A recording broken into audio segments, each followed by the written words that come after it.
Hello everybody and welcome to the ShopTo YouTube channel. It's George here and today I have my review summary for a beloved racing series' new iteration, Flatout 4. Now I was an absolutely massive Flatout 2 and Flatout Ultimate Carnage fan, so coming into this I was like, hopefully the series is going to be revived after the really poor showing of Flatout 3. So if you don't know what happened, a bit of backstory. The company that made Flatout 2 and Ultimate Carnage, which was like a Xbox 360 and PS3 port of the PS2 game Flatout 2, which was fantastic, they moved on to do next car game Wreckfest over on Steam, and then the Flatout kind of IP was taken over by a few other people, I think. And Flatout 3 was an absolute disgrace. It was terrible. It received like 23 on Metacritic or something like that.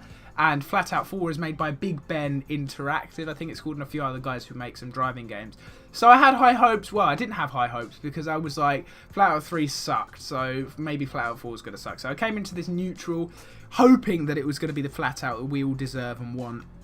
And to a certain extent, I kind of got that, kind of didn't. I'll get into details in a minute.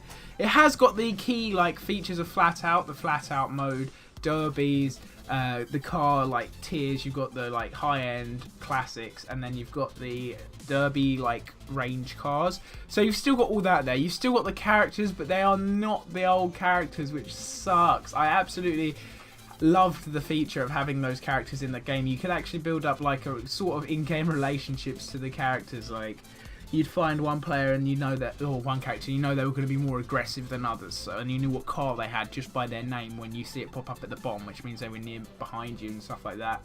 And it was just a real nice thing to have in a driving game. I mean, you don't really see that very often, I guess, in driving games, but that worked really, really well in Flatout, Ultimate Carnage, and Flatout 2.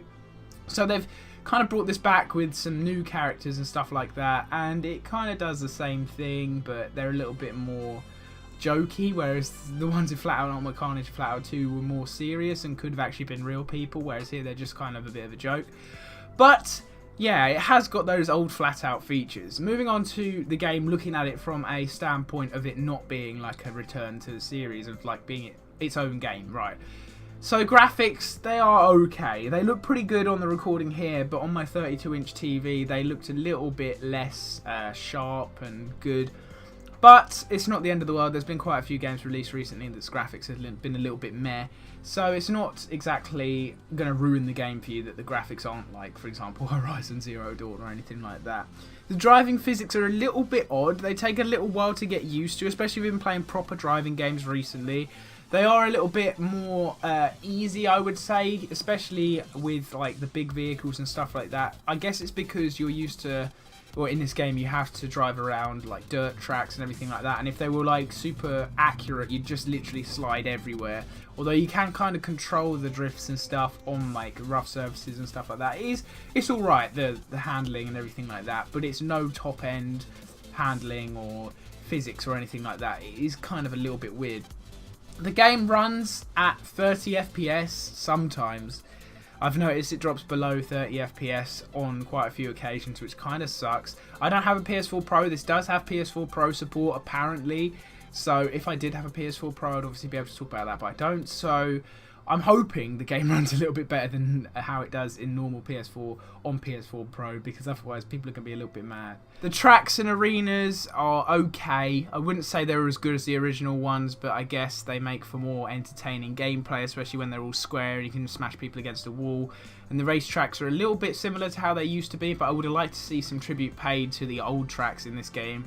But, you know, whatever happens, happens. So overall, this game feels like what happened to Flatout. I mean, it was kind of what I was well, it was a little bit better than what I was expecting. I was expecting the game to be a little bit pants, but this game is okay. It has the perfect mix of new stuff and like original Flatout features, but I feel like it could have been more Flatout-y, if you know what I mean. It could have been more like the original series, and the handling and everything could be a little bit better. But overall, it's a pretty fun game, and I would recommend picking it up if you're a Flatout fan. I would also recommend picking it up if you are looking for a fun driving game on PS4 or Xbox One at the moment that isn't going to be like too serious. Okay, so don't forget to check out my links down in the description to my written review, which will be in a lot more detail than this video, and the links to purchase the game if you are interested. Be sure to let me know what you think in the comment section below, and I will see you guys next time.